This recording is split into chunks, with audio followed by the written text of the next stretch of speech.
na taon, may mga tinig na hindi kailanman tumigil sa pagsasalita.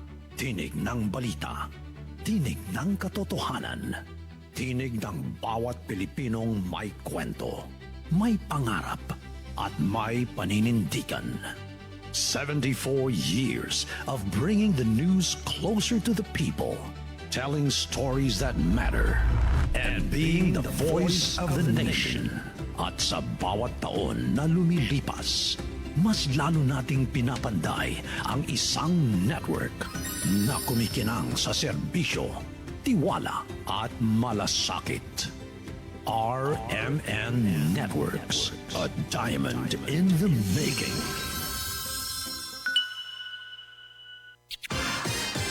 Ito ang DXMY. DXMY. The Music and News FM station of RMN. Sa Cotabato. Sa Cotabato. 90.9. 90.9. DXMY. Oras mga kasama sa buong kapuluan, tatak alas 7:45 ng umaga. Ang oras mga kasama hatido ng United Bangsamoro Justice Party number 13 sa balota. Tatak RMN. RMN News.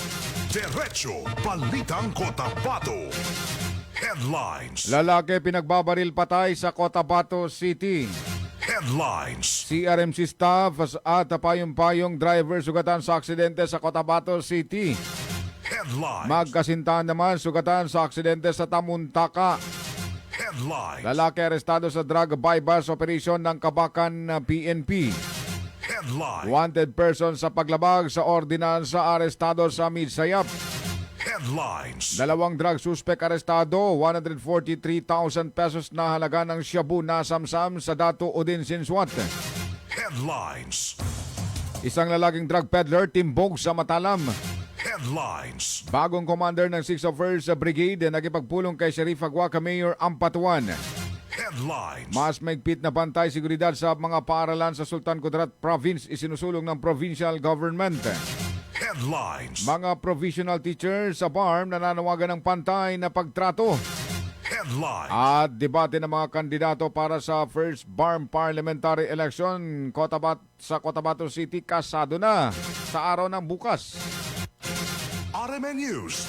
Diretso Balitang Cotabato. Mga kasama, ngayon po ay Wednesday, Arban Saguna, 26 sa buwan ng Agosto taong 2026. Special working holiday po ngayong araw mga kasama, kaugnay sa Maulidun Nabi. Ako po ang inyong magiging tagapaghatid balita, Radyoman Ebs Abang. RMN News. Diretso Balitang Cotabato. Ang baging yan mga kasama atido ni Attorney Sheriff Abbas, kumakandidato sa unang distrito ng Cotabato City sa ilalim ng UBJP number 1 sa balota. RMN News. Diretso Balitang Cotabato. Sa detalye ng mga balita mga kasama, patay on the spot ang isang lalaki matapos barilin alas 8:15 ng umaga kahapon sa Purok Lumbay, Barangay Kalanganan, Cotabato City. Kinilala sa DXMY ni Cotabato City Police Office sa PIO Police Lieutenant Rosel Evangelista ang biktima na si Tulon Ginta Abbas, nasa gulang at residente ng Mother Barangay Tamuntaka nitong lungsod.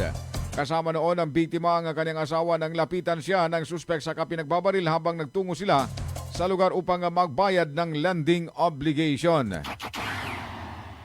May shooting incident po tayo nangyari kahapon po August 25, 2026. Bandang 8:25 ng umaga po nakatanggap po yung ating City Tactical Operating Center po, Operation Center ng CCPO, which is based po ito sa headquarters, wherein immediately itinawag po natin to sa Police Station 3 for respond. So immediately yung ating Police Station 3 respond po doon sa area na allegedly may shooting incident, which is nangyari po Lumbayanagi, Barangay Kalanganan 2, Cotabato City. Immediately when yung Station 3 natin nag-proceed sa area, it was found out positive po. No? During the investigation, napag-alaman natin na habang ang biktima kasama ang kanyang asawa, dalanin na lang po natin yung biktima po na si Mr. Tulon Ginta Abbas, male po, legal age, residente rin po ng Mother Barangay Tamuntaka, Cotabato.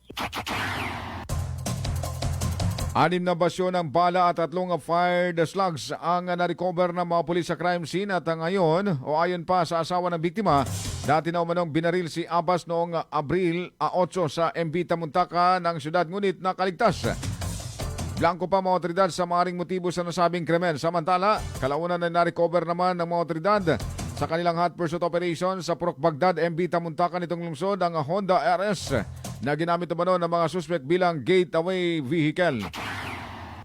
Na-recover din po ito yung nabi nating motorcycle po na nagkandak po na hot pursuit po. Cover po dyan sa Purok Bagdad, Mother Barangay, Tamuntaka po, Cotabato City. Naabundo na po ito, na-describe po sa atin na yellow black Honda RS po ito, Nakuha na rin po nila ang engine number nito at saka chassis number, and it also, mayroon ding plate number na takpan po ito ng temporary plate, but itong recover na evidence natin, the subject for identifying evidence na ito kung sino ang may-ari o saan ito nagngangalan, na natin na i-record ba ito sa LTO. So this would be part of the further investigation. So ano ngayon yung mga...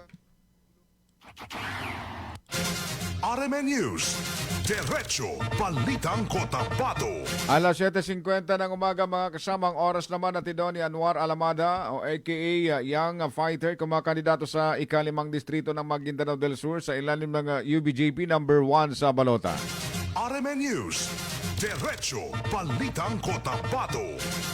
Dagdag pang mga balita mga kasama, nasa kote naman sa sa ikinasang drug bypass operation ng kapulisan ng lalaki matapos na naaktuang nagbenta ng iligal na droga pasado alas 11 ng gabi sa Mantawil Street, Barangay Poblasyon, Kabakan, North Cotabato. Ayon sa report ng Kabakan MPS, nakilalang suspect na si alias Jordan na sa ustunggulang residente sa nasabing lugar. Nabili mula sa suspect ang isang pakete na naglalaman ng hininalang shabu habang na-recover din ang isa pang pakete na naglalaman naman ng shabu at ang 1,000 peso bill na ginamit bilang bypass money. Nakapit na ngayon ang suspect sa Kabakan MPS at nakatagdang sampahan ng kasong paglabag sa RA 9165. RMN News, Diretso Balitang Cotabato. Alas 7:51 ng umaga mga kasamang oras naman natin doon ni Attorney Lanang Ali Jr., 19 nominee ng UBJP number 13 sa Balota. 3 katao kabilang ang 2 staff ng Cotabato Regional and Medical Center o CRMC ang sugatan matapos masangkot sa vehicular accident alas 11:30 kagabi sa harap ng City Mall sa Barangay Rosarez 7 itong lungsod. Kinilala ang 2 sakay ng motorsiklo na sina Alexa at Eman, kapwa pauwi na umano matapos ang kanilang duty sa CRMC. Nakabangga nila ang payong-payong na minamaneo naman ni Fahad Salangani, residente ng Malagapas sa Rosarez 10. Ayon sa paunang impormasyon, naka-side sweep o mano ng payong-payong ang motorsiklo. Dinala naman sa CRMC ang 3 para sa agarang lunas at kasalukuyang inobserbahan sila dahil nga sa mga tinamong sugat habang nagpapatuloy ang investigasyon. RMN News, Diretso Balitang Cotabato. Alas 7:52 ng umaga mga kasamang oras naman natid ng Bangsamoro Federalist Party number 4 sa Balota. Sa dagdag pang mga balita, sugatan at patuloy na inoobserbahan sa pagamutan ang magkasintahan matapos bumangga ang sinasakyan nilang motorsiklo sa isang center island alas 8:30 ng gabi sa Tamuntaka, Datuudin, Sinsuat, Maguindanao del Norte. Kinilala ang mga biktima na sina Camaro din at ang kanyang backride na si Sue alias Nor, na kapwa residente ng lungsod. Ayon sa kanak ni Camaro din, patungo umano ang 2 sa crossing awang upang bumili ng balot nang mangyari ang aksidente. Sinasabing bumangga ang kanilang Honda Click 125 sa center island na umano'y walang reflector, dahilan upang tumilapon ang magkasintahan. Kapwa sila nagtamo ng matitinding sugat at pasa at agad naman na dinala sa pagamutan para sa kaukulang lunas. RMN News, Diretso Balitang Cotabato.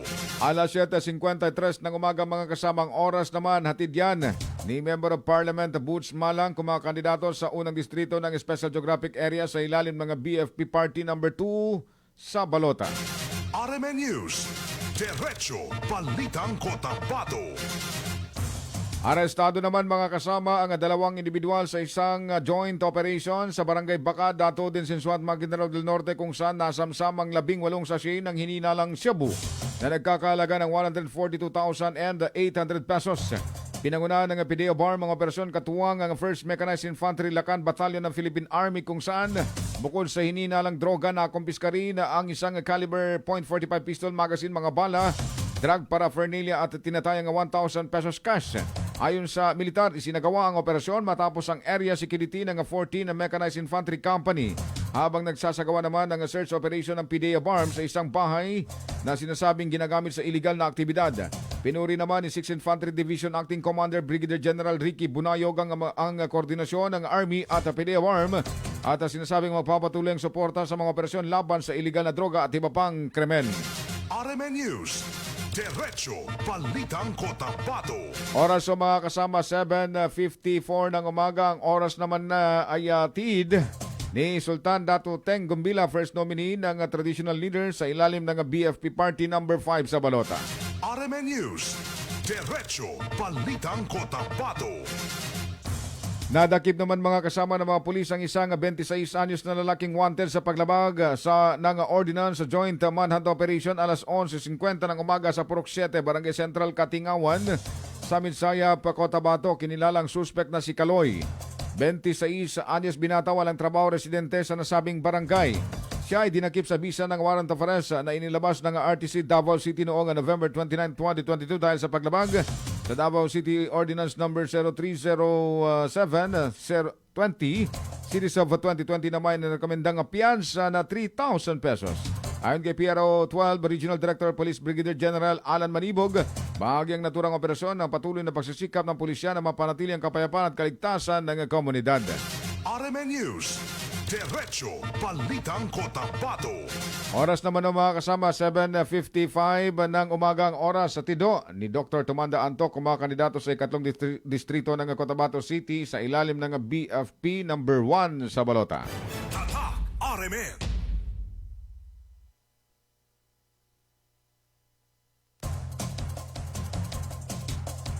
This time check is brought to you by Simdex D. Suggested retail price of Simdex D is still at $3.50. This time check is brought to you by Tanduay 5 years. Tibay ng loob, tibay Tanduay. This time check is brought to you by Milo. Drink Milo every day. This time check is brought to you by iBerry Gold. Mas daghan ang lutin, mas epektibo, mas klaro. Mula sa number 1 Smart Dishwashing Paste. Ang galing-galing mo! Smart Dishwashing Paste ko! Pritong ulam na masebo, plato o kaldero. Tanggaling for everyday. Ganyan pag Smart ang dishwashing paste. May double tanggaling formula. Tanggal galing ang sebo at bakterya. Bahid para walang bahid, linis fantastic sa metal at plastic. Number 1 ko to! Tanggaling-galing mo! Smart Dishwashing Paste. Heavy duty linis bawat pahid. Smart Dishwashing Paste, manufactured by ACS Manufacturing Corporation. ISO certified, world-class quality. ACS. Kini ha, timan ininyo. Sipon, sakit sa ulo, sakit sa lawas, hilanat, allergic rhinitis ug sinusitis, Simdex D. Padalion nato. Timailhan sa hilanat, Simdex D. Ang Simdex D mapalit sa mercury drug ug uban pang butika duol ninyo. Phenylpropanolamine hydrochloride plus chlorphenamine maleate plus paracetamol is the generic name of Simdex D. If symptoms persist, consult your doctor. Suggested retail price of Simdex D is still at $3.50. Radyo mo nationwide. Oras mga kasama, 7:57 na po ng umagang oras sa tido ni Attorney Omar Yasosema, first nominee ng Bangsamoro Party o BAPA number 2 sa Balota. RMN News, Diretso Balitang Cotabato. Mga kasama, nakipagpulong si newly installed the 601st Brigade o 601st Infantry Brigade Commander Brigadier General Grimel Brual kay Sharif Agwak, Mayor Akmada Mitra Ampatuan bilang bahagi ng kanyang pagkikipag-ugnayan sa mga lokal na pamahalaan sa lugar. Isinagawa ang pulong sa Municipal Hall ng Sharif Agwak at dinalawa naman ni na Vice Mayor Muhammad Akmad Ampatuan Jr., dating Mayor at Vice Mayor Engineer Marup Ampatuan at Lieutenant Colonel Loki Marco ng 19th Infantry Battalion. At tinalakay dito ang pagpapatibay ng ugnayan at koordinasyon sa pagitan ng militar at lokal na pamahalaan kung saan tiniyak ni Brigadier General Brual ang patuloy na pagkikipagtulungan ng 601st Brigade sa pamahalang lokal. RMN News, Diretso Balitang Cotabato. Oras sa mga kasama, 7:58 na po ng umagang. Oras naman at ni Edgardo Ramirez, Professor Edgar, first nominee ng Christian for Peace number 7 sa Balota, at ni Pastor Percival Lagman, number 4 sa Balota para sa Settler Community. RMN News, Diretso Balitang Cotabato. Gaganapin na po mga kasama araw ng bukas ang kauna-unang BARM Parliamentary Elections Debate sa Notre Dame University Gymnasium na magsisimula 1:30 ng hapon.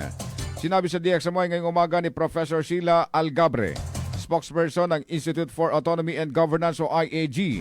Hatiin sa dalawang bahagi ang debate kung saan inaasang matatapos ang unang bahagi 5:00 ng hapon habang mapapatuloy ang kanilang ikalawang bahagi hanggang 6:00 ng gabi. Layunin ng debate na matulungan ang mga botante na higit na maunawaan ang parliamentary system sa BARM at makilala ang 13 political parties na lalahok sa halalan. Bukas na yung ating nakatakdang first BARM Parliamentary Elections debate. Bukas, Thursday, August 27, ay gaganapin sa Notre Dame University Gymnasium. So magsisimula tayo 1:30 ng hapon. Magtatapos tayo sa first part 5:00 at yung second part hanggang 6:00. So gaganapin po yan. Itong debate na to, una is ginawa po natin to dahil alam natin na medyo bago sa atin yung parliamentary system dito sa BARM. So karamihan ng ating mga mamamayan hindi pa masyadong naintindihan kung ano yung parlamento na ng ating panggobyerno. So ito ay isang pagkakataon una sa mga botante na kung saan kikilala nila yung 13 political parties. Inaasang ilalatag ng 13 political parties na kalahok sa BARM Parliamentary Election ang kanilang mga plataforma, programa at paninindigan sa iba't ibang isyong kinakaharap at haharapin ng Bangsamoro Autonomous Region ng Muslim Mindanao. Layunin ng debate na mabigyan ng mga botante ng pagkakataong suriin ng mga kandidato at partido batay sa kanilang mga plano at kakayang tumugon sa mga pangangailangan at hamon ng BARMM. Ano ang kanilang mga plataforma at ano ang kanilang mga stance sa mga iba't ibang issues na meron na kinakaharap ng BARM at haharapin pa ng BARM. At nang sa gayon, yung ating mga botante ay magkakaroon ng pagkakataon na mamili kung sino talaga yung karapat-dapat na mga leaders na nanggaling 13 political RMN News, Diretso Balitang Cotabato. 8:00 na po ng umaga mga kasama. Ang oras naman natin doon ni Attorney Siti Fahani S. Uyoyo, the 4th nominee ng Raayat Party number 12 sa Balota. RMN News, Diretso Balitang Cotabato. Nilimitahan din umano ang bilang ng on-site audience sa nakatakdang BARM Parliamentary Elections sa debate upang mapanatili ang seguridad at maayos na daloy ng aktibidad.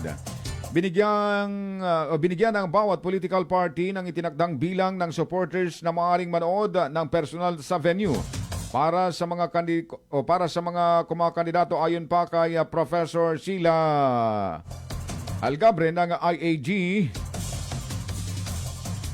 Kabilang ang mga nasa labas ng Mindanao. Mapapanood ang debate sa pamamagitan ng live streaming sa Facebook page ng Institute for Autonomy and Governance at Independent Election Monitoring Center o IEMC. Maigpit din ang pagpapatupad ng admission passes, kaya tanging may mga kaukulang pass lamang ang papayagang makapasok sa venue, dagdag pa ni Professor Sheila. Una, limited yung ating events, dahil ito ay gusto nating panatilihin yung seguridad din ng event. So merong mga piling mga audience na yung mga political parties natin, binigyan natin ng mga number of supporters na pwedeng manood on-site. Pero ito, huwag tayong mag-alala, lalong-lalo na yung karamihan, hindi lang dito sa Mindanao at yung atin pang mga kabayan sa Luzon at sa ibang parte or Visayas or ibang parts ng Mindanao. Naka-live stream po ito sa Facebook pages.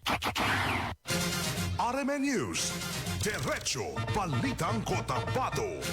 Oras o mga kasama, 8:03 na po ng umagang. Oras naman natin doon ni Engineer by Ali Sansaluna Caron, 3rd nominee ng Bangsamoro Party o BAPA number 2 sa Balota. Nananawagan ng mga provisional teachers sa Bangsamoro Autonomous Region ng Muslim Mindanao ng pantay na pagtrato, seguridad sa trabaho at pagkakataong makakuha ng permanenteng posisyon dahil sa umano'y matagal nang pananatili sa provisional status. Sa liham na ipinadala kay Acting Deputy Minister Attorney Sandro Lucman ng Ministry of Basic Higher and Technical Education o MPHTE, Sinabi ng mga guro na marami sa kanila ang ilang taon nang nagtuturo sa mga paaralan sa Maguindanao del Norte, Lanao del Sur, Sulu, Basilan at Tawi-Tawi. Hiniling nila ang patas na proseso sa appointment at promotion, gayon din ang pagsasaalang-alang sa kanilang karanasan at serbisyo sa mga komunidad. Inilahad din sa liham ang mga hinaing kaugnay ng sahod, allowance at mga kontribusyon sa GSIS, Pag-ibig at PhilHealth, pati ang kahilingan na maibalik sa serbisyo ang mga gurong hindi na-renew ang appointment. Wala pang inilalabas na payag ang MBST habang patuloy itong binabantayan o inaantabayanan ng DXMY. RMN News, Diretso Balitang Cotabato. Oras sa mga kasama alas 4 o alas 4? Alas 8:04 na po ng umaga mga kasama. Ang oras naman hatid doon ni Atty. Lanang Ali, 19 nominee ng UBJP, number 13 sa balota.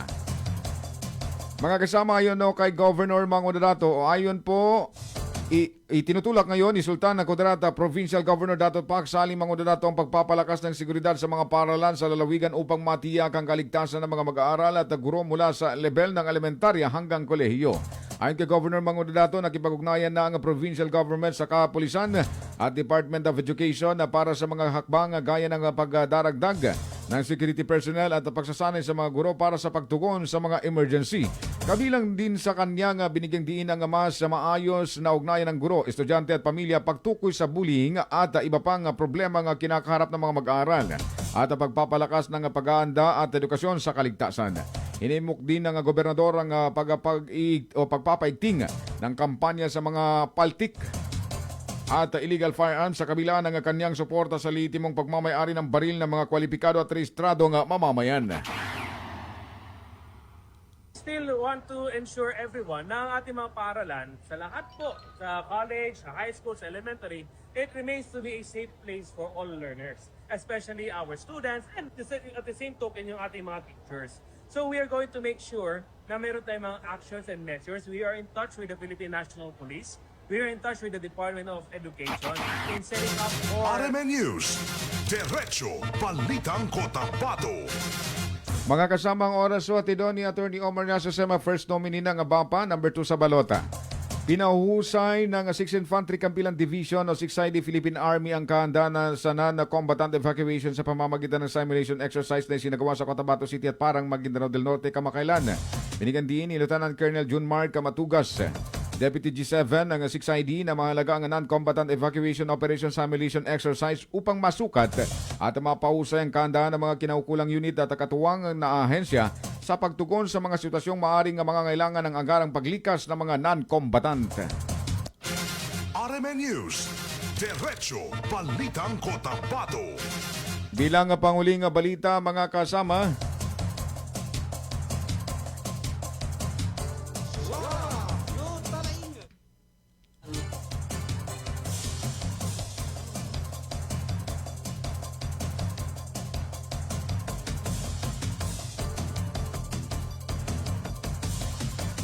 bilang panguling balita mga kasama, formal na ang tinanggap ni RH6 Chairman Muhammad Nur Oyod ang bagong Barangay Hall Multipurpose building matapos ang ilang buwang pagpapatayo nito sa Purok Pinin RH6 Cotabato City. Ayon kay Chairman Oyod, sa unang taon ng kanyang panunungkulan, agad inilapit sa tanggapan ni Member of Parliament Omar Sema ang proposal kung saan mabilis na matinugon nito at pinunduan mula sa TDIF na mababatas. Ang nasabing multipurpose barangay hall ay may 6 na kwartos na kinabibilangan ng session hall, visitors lobby, chairman's office, staff office at iba pa.